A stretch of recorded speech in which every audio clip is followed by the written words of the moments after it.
الحمد لله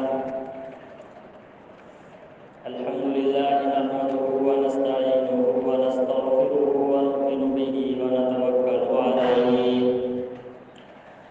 ونعوذ بالله من شرور أنفسنا ومن سيئات أعمالنا من يهده الله فلا مضل له ومن يضلله فلا هادي له ونشهد أن لا إله إلا الله وحده لا شريك له ونشهد أن سيدنا وسندنا ومولانا محمدا عبده ورسوله أما بعد فأعوذ بالله من الشيطان يا أيها الذين آمنوا اتقوا الله ولتنظر نفس ما قدمت لغد واتقوا الله إن الله خبير بما تعملون ولا تكونوا كالذين نسوا الله فأنساهم أنفسهم أولئك هم الفاسقون لا يستوي أصحاب النار وأصحاب الجنة أصحاب الجنة هم الفائزون صدق الله العظيم وصدق رسوله النبي الكريم ونحن على ذلك لمن الشاهدين والشاكرين والحمد لله رب العالمين اللهم صل على محمد وعلى آل محمد كما صليت على إبراهيم وعلى آل إبراهيم إنك حميد مجيد اللهم بارك على محمد وعلى آل محمد كما باركت على إبراهيم وعلى آل إبراهيم إنك حميد مجيد سبحانك لا علم لنا إلا ما علمتنا إنك أنت العليم الحكيم میرے والد الاحترام برادران اسلام معزز دوستوں بزرگوں آپ حضرات کے سامنے قرآن مجید فرقان حمید کے 28ویں پارہ سے سورۃ حشر کی چند آیات مبارکہ تلاوت کی ہے۔ دعا ہے کہ اللہ تبارک و تعالی مجھے شرح صدر کے ساتھ حق اور سچ بیان کرنے کی ہمت اور توفیق عطا فرمائے۔ سننے سنانے کے بعد اللہ ہم سب کو اس پر عمل کرنے کی توفیق عطا فرمائے۔ سامعین محترم، اللہ رب العزت نے ان آیات مبارکہ میں انسان کو آخرت کی فکر دلائی ہے۔ ایک عالم ارواح ہے جہاں پر ہماری روحیں زندہ تھی، پھر ایک عالم دنیا ہے، ہم روحوں سے تبدیل ہو کر اس دنیا والے جہان میں آ گئے، اور ایک عالم آخرت ہے۔ ایک وقت آئے گا ہم اس دنیا سے کوچ کر کے آخرت میں چلے جائیں گے۔ دنیا جو ہے یہ آخرت کی تیاری کے لیے اللہ نے انسان کو ایک وقت عطا فرمایا ہے۔ یہ دنیا یہ کھیل تماشا کے لیے نہیں ہے، بلکہ اللہ رب العزت نے جو زندگی عطا فرمائی ہے یہ آخرت کی تیاری کے لیے فرمائی ہے۔ پھر ایک وقت آئے گا ہم پر موت واقع ہو جائے گی۔ یہ موت بھی اللہ رب العزت کی طرف سے اس کا مقصد قرآن مجید میں بیان کیا گیا۔ ارشاد فرمایا تبارک الذی بیدہ الملک وهو علی کل شیء قدیر، بابرکت ہے وہ ذات جس کے ہاتھ میں بادشاہت ہے، ہر آگے ارشاد فرمایا الذی خلق الموت والحیات لیبلوکم ایکم احسن عملا، کہ اللہ نے زندگی اور موت کو اس لیے پیدا فرمایا تاکہ تمہارے اعمال کو دیکھ لے تم میں سے کون اچھے اعمال کر کے میرے پاس آتا ہے۔ سامعین محترم، یہ دنیا کوئی ایسے نہیں ہے بلکہ یہ وقت اللہ کی طرف سے ایک نعمت ہے، یہ زندگی اللہ کی طرف سے ایک نعمت ہے، یہ صحت اللہ کی طرف سے ایک نعمت ہے۔ جو انسان ان چیزوں کو قیمتی بنا لیتا ہے وہ ہمیشہ ہمیشہ کے لیے کامیاب و کامران ہو جاتا ہے، اور جو انسان ان نعمتوں کو غفلت سے گزارتا ہے، ان نعمتوں کی قدردانی نہیں کرتا، وہ انسان ناکام ہو جاتا ہے۔ سامعین محترم، سرور کائنات صلی اللہ علیہ وسلم نے ارشاد فرمایا الدنیا مزرعۃ الآخرہ، کہ یہ دنیا جو ہے یہ آخرت کے لیے کھیتی ہے۔ آپ حضرات سمجھتے ہیں کہ زمیندار جو چیز زمین میں ڈالتا ہے کل کو وہی اس نے اٹھانی ہوتی ہے۔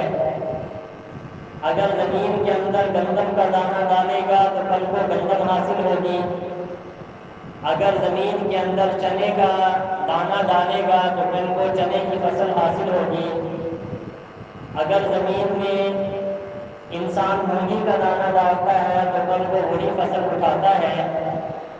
سرور کائنات صلی اللہ علیہ وسلم نے ارشاد فرمایا الدنیا مزرعۃ الآخرہ، دنیا یہ آخرت کی کھیتی ہے، جو چیز دنیا کے اندر ڈالو گے کل آخرت کو آپ کو وہی چیز حاصل ہو جائے گی۔ اگر دنیا کے اندر گناہوں کا بیج ڈالو گے تو کل کو فرمایا کہ انسان کو سختی اٹھانا پڑے گی، گناہوں کی تنگی اور مشکلات انسان کو آخرت میں اٹھانا پڑے گی۔ اگر اس دنیا کے اندر، اس وقت کے اندر، اس زندگی کے اندر نیک اعمال کا بیج ڈالو گے، اچھے اعمال کرو گے، کل قیامت والے دن جنت کی صورت کے اندر اللہ انسان کو وہی انعام عطا فرمائیں گے۔ تو سامعین محترم، اسی بات کا ذکر کرتے ہوئے فرمایا الدنیا مزرعۃ الآخرہ، یہ دنیا آخرت کی کھیتی ہے، جو آج بونا ہے کل کو وہی کاٹنا ہے۔ اچھی چیز بو گے تو کل کو اچھی چیز ہی آپ کو ملے گی، اگر برائی والے اعمال کرو گے تو کل کو برائی والی ہی چیز اللہ رب العزت انسان کو عطا فرمائیں گے۔ اللہ رب العزت نے ارشاد فرمایا یا ایھا الذین آمنوا اتقوا اللہ، اے ایمان والو اللہ سے ڈر جاؤ۔ حضرت عبداللہ ابن عباس رضی اللہ تعالیٰ عنہ فرماتے ہیں قرآن مجید کے اندر دو قسم کے الفاظ آئے ہیں۔ نمبر ایک یا ایھا الذین آمنوا، اے ایمان والو۔ نمبر دو یا ایھا الناس، اے لوگو۔ حضرت عبداللہ ابن عباس رضی اللہ تعالیٰ عنہ فرماتے ہیں جہاں پر قرآن مجید میں اللہ نے یا ایھا الناس کا لفظ ذکر فرمایا، اس سے مطلب کفار بھی ہیں اور مسلمان بھی ہیں، اور جہاں پر اللہ رب العزت نے یا ایھا الذین آمنوا کا لفظ ارشاد فرمایا، اس سے مراد صرف اور صرف وہ لوگ ہیں جو اللہ پر ایمان لے کر آتے ہیں، اہل ایمان کو اللہ نے مخاطب فرمایا ہے۔ دوستو، میں بھی اللہ پر ایمان لے کر آتا ہوں اور آپ بھی اللہ پر ایمان رکھتے ہیں، یقین رکھتے ہیں۔ ذرا غور کرو کہ اللہ نے قرآن مجید کے اندر ہمیں مخاطب کیا ہے، ہم سے گفتگو فرمائی ہے، ہم سے کلام فرمایا ہے۔ ارشاد فرمایا یا ایھا الذین آمنوا، اے وہ لوگوں جو مجھے اپنا رب تسلیم کرتے ہو، اے وہ لوگوں جو مجھ پر ایمان لے کر آتے ہو، اے وہ لوگوں جو میری عبادت کرتے ہو۔ یہ حکم دینے کے بعد ارشاد فرمایا اتقوا اللہ، اللہ سے ڈر جاؤ۔ یہ حکم اللہ رب العزت نے ارشاد فرمایا اتقوا اللہ، اللہ سے ڈر جاؤ۔ قرآن مجید کے اندر جگہ جگہ تقوی کا ذکر ہے۔ قرآن مجید کی سورۃ بقرہ کے اندر بھی اللہ ارشاد فرماتے ہیں ھدی للمتقین، جو قرآن مجید ہے یہ متقین کے لیے ہدایت کا ذریعہ ہے، یہ ہدایت ہے۔ سامعین محترم، متقین کا جو انعام اللہ نے ذکر فرمایا، قرآن مجید میں جنت کا ذکر کرنے کے بعد فرمایا اعدت للمتقین، جو جنت ہے وہ اللہ نے متقین کے لیے تیار کی ہے۔ سامعین محترم، سب سے پہلی بات یہ ہے کہ تقویٰ کسے کہا جاتا ہے۔ علماء نے لکھا ہے کہ تقوی کا مطلب ہر اس کام سے بچ جانا جس کام کے کرنے کی وجہ سے آخرت میں انسان کو نقصان پہنچے، آخرت انسان کے خلاف ہو جائے، اس چیز کو تقویٰ کہا جاتا ہے، اور تقویٰ اپنانے والوں کو متقی کہا جاتا ہے۔ ہمیں ہر کسی کو معلوم ہے کہ کون سا کام کرنے کی وجہ سے آخرت خراب ہوتی ہے اور کون سا عمل کرنے کی وجہ سے آخرت ٹھیک ہوتی ہے۔ مجھے بھی اس بات کا علم ہے، آپ کو بھی اس بات کا علم ہے کہ سچ بولنے کے ساتھ آخرت ٹھیک ہوتی ہے، جھوٹ بولنے کے ساتھ آخرت کی زندگی خراب ہوتی ہے۔ مجھے بھی اس بات کا علم ہے اور آپ کو بھی اس بات کا علم ہے، نماز پڑھنے سے انسان کی آخرت ٹھیک ہوتی ہے، نماز چھوڑنے سے انسان کی آخرت خراب ہو جاتی ہے۔ ہم سب کو اس بات کا علم ہے کہ زکوٰۃ دینے سے آخرت ٹھیک ہوتی ہے، زکوٰۃ نہ دینے سے آخرت خراب ہوتی ہے۔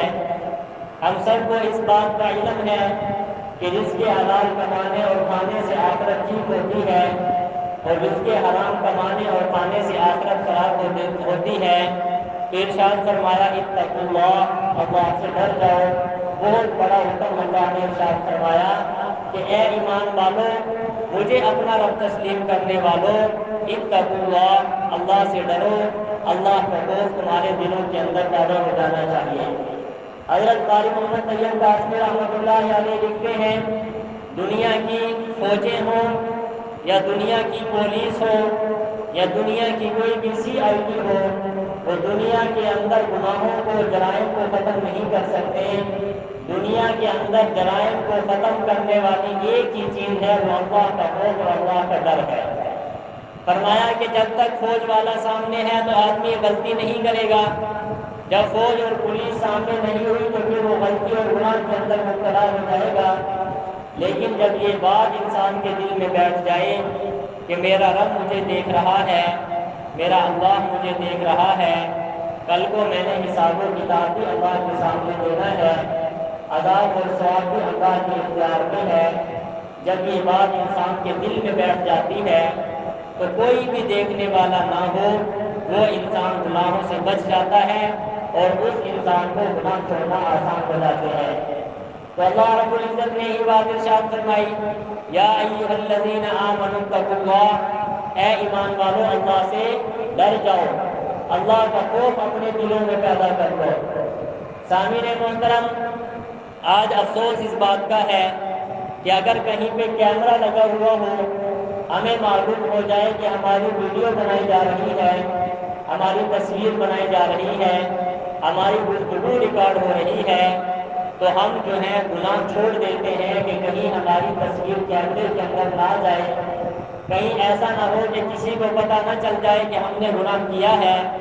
لیکن افسوس اس بات کا ہے کہ اللہ کا قرآن کہتا ہے کہ تمہارے سارے کے سارے اعمال لکھے جا رہے ہیں، تمہارے کندھوں پر فرشتے بیٹھ کر تمہارے اعمال کو لکھ رہے ہیں، یہ چاند تمہاری ساری کی ساری حرکات کو نوٹ کر رہا ہے، یہ سورج تمہاری ساری کی ساری حرکات کو نوٹ کر رہا ہے۔ یہ خوف، یہ دھیان ہمارے دلوں میں پیدا ہو جانا چاہیے۔ جب انسان کے دل کے اندر یہ دھیان اور خوف پیدا ہو جاتا ہے کہ میری ساری باتیں لکھی جا رہی ہیں، پھر انسان کو گناہ چھوڑنا آسان ہو جاتا ہے۔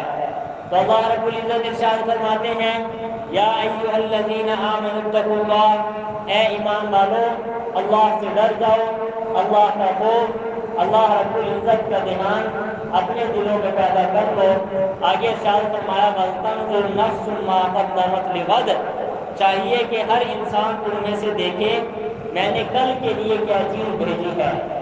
کل سے مراد یہاں پہ قیامت کا دن ہے، اللہ رب العزت نے انسان کی توجہ ایک اور بات کی طرف مبذول کرائی ہے کہ ہر انسان دنیا کے کام میں مگن نہ رہے، ہر انسان ایک ہی کام میں صرف دنیا دنیا صرف دنیا اس کام میں مگن نہ رہے۔ اللہ ارشاد فرماتے ہیں تم میں سے ہر انسان کو چاہیے وہ الگ میں بیٹھ کر سوچے کہ میں نے کل کے لیے کیا تیاری کی ہے، قیامت کی میں نے کیا تیاری کی ہے، آخرت کو جو اللہ کے سامنے جا کے کھڑا ہونا ہے اس کی میں نے کیا تیاری کی ہے۔ تو اس آیت مبارکہ کے ٹکڑا میں انسان کی توجہ اللہ رب العزت نے اپنے محاسبے کی طرف کروائی ہے۔ محاسبے کا مطلب یہ ہے کہ آدمی غور و فکر کرے کہ میں نے کل کے لیے کیا بھیجا۔ علماء لکھتے ہیں جب انسان کہیں سفر پہ جانے کی تیاری کرتا ہے تو آپ سمجھتے ہیں سب سے پہلے اس کی تیاری ہوتی ہے۔ اس کی مثال ایسے سمجھو کہ اگر ایک ملک سے دوسرے ملک کی طرف جانے کا انسان کا ارادہ ہو تو آپ دیکھتے ہیں انسان کتنی تیاری کرتا ہے، پاسپورٹ بناتا ہے، پیسوں کا انتظام کرتا ہے، گھر میں پیچھے رہنے کا انتظام کرتا ہے، ہر دکھ اور تکلیف سے نمٹنے کا انسان پوری تیاری کر کے پھر دوسرے ملک کے اندر جاتا ہے۔ علماء فرماتے ہیں دنیا ایک جہان ہے، آخرت ایک الگ جہان ہے، درمیان میں جو انتظار گاہ ہے وہ قبر ہے۔ قبر میں ہم نے جا کر انتظار کرنا ہے آخرت کا۔ تو جب ہم نے ایک جہان سے دوسرے جہان کی طرف منتقل ہونا ہے تو ہم نے الگ میں بیٹھ کے یہ سوچنا ہے کہ اس آخرت والے جہان کی ہم نے کیا تیاری کی ہے، کل کے لیے ہم نے کیا بھیجا ہے، آیا اچھے اعمال ہم نے بھیجے ہیں یا برے اعمال ہم نے بھیجے ہیں۔ جس قسم کے انسان اعمال کرتا ہے اسی قسم کا بدلہ کل کو انسان کو ملنے والا ہے۔ تو اللہ رب العزت نے یہاں پہ اسی بات کا ذکر فرمایا تم میں سے ہر آدمی الگ میں بیٹھ کے یہ سوچے، وہ یہ بات دیکھے کہ میں نے کل کے لیے کیا چیز بھیجی ہے، اچھے اعمال بھیجے ہیں یا برے اعمال بھیجے ہیں۔ جب انسان الگ میں بیٹھ کے اپنا حساب لگانا شروع کر دیتا ہے پھر انسان کا دل و دماغ کھل جاتا ہے کہ میں غفلت میں پڑا ہوا ہوں، دنیا کے لیے تو بہت کچھ کمایا، آخرت کے لیے میں نے کیا کمایا۔ میں بھی سوچوں اور آپ بھی سوچیں آیا ہماری نماز بھی ٹھیک ہے یا نہیں ٹھیک، آیا ہم نے زکوٰۃ کو ٹھیک طریقے سے ادا کیا یا نہیں کیا، آیا رزق حلال ہم نے کمایا یا نہیں کمایا، آیا ہم نے زندگی گناہوں میں گزاری یا نیکیوں میں گزاری۔ جب انسان اپنا حساب لینا شروع کر دیتا ہے پھر انسان کو پتہ چل جاتا ہے کہ میں نے آخرت کی کتنی تیاری کی ہے۔ سامعین محترم، ایک روایت کے اندر یہ بات آتی ہے کہ حساب دینے سے پہلے حساب کر دو۔ فرمایا کہ حساب دینے سے پہلے حساب کر دو۔ علماء نے اس کا مطلب یہ لکھا ہے کہ جو آدمی حساب دینے سے پہلے حساب کر لیتا ہے پھر اس انسان کو حساب دینا آسان ہو جاتا ہے۔ اس کی مثال آپ ایسے سمجھیں کہ ایک شاگرد ہے اور استاد اس سے حساب لینا چاہتا ہے۔ اگر وہ شاگرد حساب و کتاب برابر رکھتا ہے، ٹھیک رکھتا ہے، کل کو جب بھی اس کا استاد حساب لے گا تو وہ آسانی سے حساب و کتاب دے دے گا۔ اگر اس نے اپنا حساب و کتاب نہیں کیا ہوا تو جب اس سے حساب لیا جائے گا تو پھر اس کو پریشانی اور مشکلات کا سامنا کرنا پڑے گا۔ تو ایک روایت کے اندر یہ بات آئی کہ حساب دینے سے پہلے حساب کر لو۔ کیا مطلب؟ کل کو اللہ کے سامنے جا کر اپنی زندگی کا حساب دینا ہے، ایک ایک دن کا حساب دینا ہے، ایک ایک لحظے کا حساب دینا ہے، ایک ایک سیکنڈ کا حساب دینا ہے۔ تو جب ہم روزانہ کی بنا پر اپنا حساب کر لیں، روزانہ ہم 24 گھنٹے کا حساب کریں، رات کو سونے سے پہلے بستر پر لیٹنے کے بعد آپ کچھ دیر کے لیے سوچیں کہ آج کے میری 24 گھنٹے کیسے گزرے، آیا میں نے اچھائی کے اندر گزارے یا برائی کے اندر گزارے، میں نے آج کے دن کتنا جھوٹ بولا، میں نے آج کے دن کتنی اللہ کی نافرمانی کی، میں نے آج کے دن کتنے اللہ کے احکامات پر عمل کیا۔ جب انسان روزانہ کی بنا پر اپنا حساب کرنا شروع کر دیتا ہے تو قیامت والے دن اللہ کے سامنے جا کر حساب و کتاب اس کو دینا آسان ہو جائے گا۔ اور اگر ہم اپنا حساب نہیں کریں گے، ایک غفلت والی زندگی، ایک اسی طریقے سے جیسے ذہن میں کفار کے بات ہے کہ کوئی پوچھنے والا نہیں ہے، جب انسان اس طریقے سے زندگی گزارتا ہے، اپنا محاسبہ نہیں کرتا، اپنا حساب کتاب نہیں کرتا، تو پھر اللہ کے سامنے بہت مشکلات کا سامنا ہوگا۔ پھر اللہ کے سامنے حساب و کتاب دینا انسان کے لیے مشکل ہو جائے گا۔ سامعین محترم، علماء کرام نے لکھا ہے، بلکہ حضرت مجدد ملت حضرت مولانا اشرف علی صاحب تھانوی رحمۃ اللہ علیہ فرماتے ہیں کہ اصلاح کے 4 اصول ہیں، ان میں سے ایک اصول محاسبہ ہے اور دوسرا اصول جو ہے وہ مشارطہ ہے۔ محاسبے کا مطلب شام کو حساب و کتاب کرو، کتنے گناہ کیے، کتنی نیکیاں کی، پھر اپنے نفس کے ساتھ شرط لگاؤ کہ کل کو میں نے یہ گناہ نہیں کرنے۔ جب انسان روزانہ کی بنا پر یہ سوچنا شروع کر دیتا ہے، پھر ایک وقت آتا ہے کہ انسان سے گناہوں کی عادت چھوٹ جاتی ہے۔ تو اللہ رب العزت ارشاد فرماتے ہیں، یا ایھا الذین آمنوا اتقوا اللہ، اے ایمان والو اللہ سے ڈر جاؤ، وَلْتَنظُرْ نَفْسٌ مَا قَدَّمَتْ لِغَدٍ، تم میں سے ہر انسان کو چاہیے وہ دیکھے میں نے کل کی کتنی تیاری کی ہے، قیامت کی کتنی تیاری کی ہے، آخرت کی کتنی تیاری کی ہے۔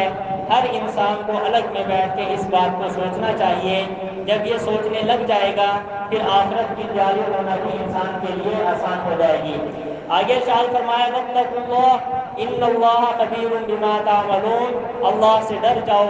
بار بار تقویٰ کا ذکر کیا جا رہا ہے، بار بار اللہ سے ڈرنے کا حکم دیا جا رہا ہے۔ وَاتَّقُوا اللَّهَ، اللہ سے ڈر جاؤ۔ آگے ارشاد فرمایا، إِنَّ اللَّهَ خَبِيرٌ بِمَا تَعْمَلُونَ، اللہ ان تمام اعمال کی خبر رکھنے والا ہے جو تم کرتے ہو۔ سامعین محترم، تقویٰ ہماری زندگی میں آئے گا کیسے؟ جب ہمارے دل و دماغ میں یہ بات بیٹھ جائے، ہم جو کام بھی کر رہے ہیں اللہ ان اعمال کی خبر رکھنے والا ہے۔ یہ بات اللہ فرماتے ہیں، جو بھی تم اعمال کرتے ہو، اچھا عمل ہے وہ بھی اللہ کی خبر اور علم میں ہے، برا عمل ہے وہ بھی اللہ کے علم میں ہے۔ اور اللہ رب العزت نے ان چیزوں کو نوٹ کرنے کے لیے انسان کے یہاں دائیں اور بائیں فرشتے بھی بتائے ہیں۔ بلکہ ایک روایت کے اندر یہ بات آتی ہے، قیامت والے دن ایک انسان کو بلایا جائے گا، اللہ کہیں گے کہ تو نے فلاں فلاں گناہ کیے، فلاں فلاں موقع پر میری نافرمانی کی۔ انسان پھر بھی بات نہیں آئے گا، پھر بھی کہے گا کہ یا اللہ میں نے یہ گناہ دنیا کے اندر نہیں کیے۔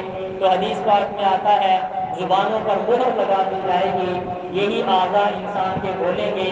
ہاتھ بول کر بتائے گا، ہاتھ کو اللہ زبان عطا کر دیں گے، یہی ہاتھ کہے گا کہ میں نے فلاں جگہ فلاں مقام پہ یہ گناہ کیا۔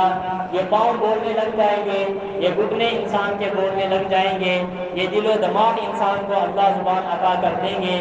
یہ ساری چیزیں گواہی دیں گی کہ یا اللہ فلاں مقام پر فلاں نے فلاں موقع پر گناہ کیا۔ حتیٰ کہ حدیث پاک میں آتا ہے، یہ زمین بھی بول کر بتائے گی اور کہے گی کہ یا اللہ مجھ پر اس نے اس مقام پر گناہ کیا، اور یہی زمین بول کر بتائے گی کہ یا اللہ اس مقام پر اس نے یہ نیکی اس جگہ پر کی۔ یہ ساری چیزیں بول کر اللہ رب العزت کو بتائیں گی۔ سامعین محترم، جب ہمیں دنیا کی باتوں پر یقین ہے کہ ایک ویڈیو بنا لی جائے تو سال بعد بھی آپ اس کو چلائیں گے، ساری حرکات کرتے ہوئے انسان نظر آتا ہے، سارے اعمال کرتے ہوئے نظر آتا ہے، ساری آواز سنائی دے رہی ہوتی ہے۔ تو جب انسان کو اللہ نے ارشاد فرما دیا کہ تمہارے ہر عمل کی خبر رکھنے والے اللہ کی ذات ہیں، پھر ہمیں اس بات پر پختہ یقین ہونا چاہیے۔ جب زمین بھی ہمارے عملوں کو نوٹ کر رہی ہے، ہمارے یہ اعضاء بھی عملوں کو نوٹ کر رہے ہیں، ہمارے یہ فرشتے بھی عملوں کو نوٹ کر رہے ہیں، یہ چاند سورج اور ستارے بھی ہمارے سارے کے سارے کاموں کو نوٹ کر رہے ہیں اور یہ محفوظ کر رہے ہیں، تو قیامت والے دن پھر ہمارا کیا عالم ہوگا؟ تو ساری کی ساری بات تقویٰ والی جو انسان کے دل کے اندر آتی ہے اور انسان کی زندگی میں تقویٰ آتا ہے، وہ صرف اسی وجہ سے، ایک ہی وجہ سے آتا ہے کہ جب انسان کے دل میں یہ بات بیٹھ جائے کہ میرے تمام اعمال کی خبر رکھنے والی ذات کون ہے؟ بھائی اللہ کی ہے۔ آج میں کسی کو دھوکہ دے دوں، آپ کسی کو دھوکہ دے لیں، کسی کو جھوٹ بول کر مطمئن کر لیں، کسی کو زبردستی آپ مطمئن کر لیں، لیکن اللہ کے سامنے کیا کرو گے جب ہر چیز گواہی دینے والی ہوگی؟ تو اللہ رب العزت ارشاد فرماتے ہیں، ان اللہ خبیر بما تعملون، اللہ تمہارے تمام اعمال کی خبر رکھنے والا ہے۔ دنیا جہان میں کوئی دیکھے یا نہ دیکھے، لیکن اللہ کے سامنے ہم موجود ہیں، اللہ کے سامنے ہم ہر وقت موجود ہیں۔ دنیا جہاں میں کوئی دیکھے نہ دیکھے، یہ فرشتوں کے سامنے ہم ہر وقت موجود ہیں۔ دنیا جہان سے ہم چھٹ سکتے ہیں لیکن اس چاند سے نہیں چھٹ سکتے، ان ستاروں سے نہیں چھٹ سکتے، اس سورج سے ہم نہیں چھٹ سکتے، اس زمین سے ہم نہیں چھٹ سکتے۔ جب ہم اللہ کے سامنے ہیں، اللہ ہمارے اعمال کی خبر رکھنے والے ہیں، تو پھر ہمیں چاہیے کہ گناہوں سے بچنے کی کوشش کریں۔ آگے اللہ رب العزت ارشاد فرماتے ہیں وَلَا تَكُونُوا كَالَّذِينَ نَسُوا اللَّهَ فَأَنسَاهُمْ أَنفُسَهُمْ أُولَٰئِكَ هُمُ الْفَاسِقُونَ۔ اللہ نے ارشاد فرمایا کہ اے انسان غفلت میں زندگی نہ گزار، ان لوگوں کی طرح نہ ہو جا جنہوں نے اللہ کو بھلا دیا۔ آج ہم اللہ کو بھلائے ہوئے ہیں، اللہ ارشاد فرما رہے ہیں ان لوگوں کی طرح نہ ہو جاؤ جنہوں نے اپنے رب کو بھلا دیا۔ دوستو، رب کی ذات بھی بھلا کوئی بھلانے کی ذات ہے؟ جب ہم کھاتے ہیں اسی کا دیا ہوا، پہنتے ہیں اسی کا دیا ہوا، چلتے ہیں تو اسی کی دی ہوئی زمین پر، اگر ہم نفع حاصل اٹھا کرتے ہیں تو اسی کے دیے ہوئے سورج سے کرتے ہیں، اسی کے دیے ہوئے چاند سے کرتے ہیں۔ تو دوستو، جو انسان اپنے محسن کو بلا دیتا ہے تو آپ سمجھتے ہیں وہ اچھا انسان نہیں ہے۔ اللہ جب ہر موقع پر، ہر لہجے، ہر وقت، ہر سیکنڈ ہم پر احسان کرتا ہے تو پھر اللہ کو بلانا نہیں چاہیے۔ اللہ ارشاد فرماتے ہیں ان لوگوں کی طرح نہ ہو جاؤ جنہوں نے مجھے بلا دیا۔ اللہ فرماتے ہیں پھر ہم نے بھی ان کو بلا دیا۔ جب ہم اللہ کو بلا دیں گے پھر اللہ رب العزت بھی ہمیں بلا دیں گے۔ کیا مطلب؟ جتنی مشکلات آتی رہیں گی، جتنی دعائیں کرتے رہیں گے، جتنے گڑ گڑاتے رہیں گے، جب ہم اللہ کو بلائیں گے تو پھر اللہ بھی ہمیں کیا کر دیں گے؟ بلا دیں گے۔ قرآن مجید کہہ رہا ہے، ایک بزرگ سے کسی نے پوچھا کہ حضرت ہمیں پتہ کیسے چلے کہ اللہ مجھ سے راضی ہے یا اللہ مجھ سے ناراض ہے؟ تو اس بزرگ نے بہت زبردست بات ارشاد فرمائی، فرمایا اپنا معاملہ دیکھ لے، جتنا اگر تیرا معاملہ اللہ کے ساتھ ٹھیک ہے تو اللہ تجھ سے راضی ہے، اگر تیرا معاملہ اللہ کے ساتھ ٹھیک نہیں ہے تو اللہ تجھ سے کیا ہے بھائی؟ ناراض ہے۔ مطلب علماء نے اس کا یہ لکھا ہے کہ میں اللہ کو کتنا خوش کرنے کی کوشش کر رہا ہوں، کتنا راضی کرنے کی کوشش کر رہا ہوں، کتنی اس کے احکامات پر عمل کر رہا ہوں۔ اگر تو میں اللہ کا تابع دار ہوں تو اللہ مجھ سے راضی ہے، اگر میں اللہ کا تابع دار نہیں تو سمجھو اللہ کا معاملہ تیرے ساتھ نہیں ہے، اللہ تجھ سے ناراض ہے۔ سامعین محترم، یہ ایسا پیارا جملہ ہے، ہر انسان الگ میں بیٹھ کے سوچے آیا اللہ مجھ سے راضی ہے یا ناراض ہے؟ ہر انسان کو پتہ چل جائے گا کہ مجھ سے اللہ راضی ہے یا ناراض ہے۔ اگر آپ اللہ کو راضی کرنے کی کوشش کر رہے ہیں، اللہ کے احکامات پر عمل کر رہے ہیں تو اللہ تجھ سے راضی ہے۔ اگر آپ اللہ کو ہر وقت ناراض کر رہے ہیں، صبح اٹھتے ہیں تو اللہ کی ناراضگی میں، شام دوپہر ہوتی ہے تو اللہ کی ناراضگی میں، رات ہوتی ہے تو اللہ کو ناراض کر کے سوتے ہیں، پھر اپنے ذہن میں یہ بات بٹھا لینی چاہیے کہ پھر اللہ بھی ہم سے خوش نہیں ہے، اللہ بھی ہم سے ناراض ہے۔ آج یہ مصائب، مصیبتیں، پریشانیاں، یہ تکلیفیں مسلمانوں کو کیوں آ رہی ہیں؟ صرف اسی وجہ سے آ رہی ہیں۔ اللہ فرماتے ہیں کہ جب تم مجھے بھلا دو گے پھر میں بھی تم کو کیا کر دوں گا؟ بھلا دوں گا۔ در بدر کی ٹھوکریں کھاتے پھرو گے، کوئی بھی تمہارا پرسان ہار نہیں بن سکے گا۔ تو ہمیں اللہ کو یاد کرنا چاہیے۔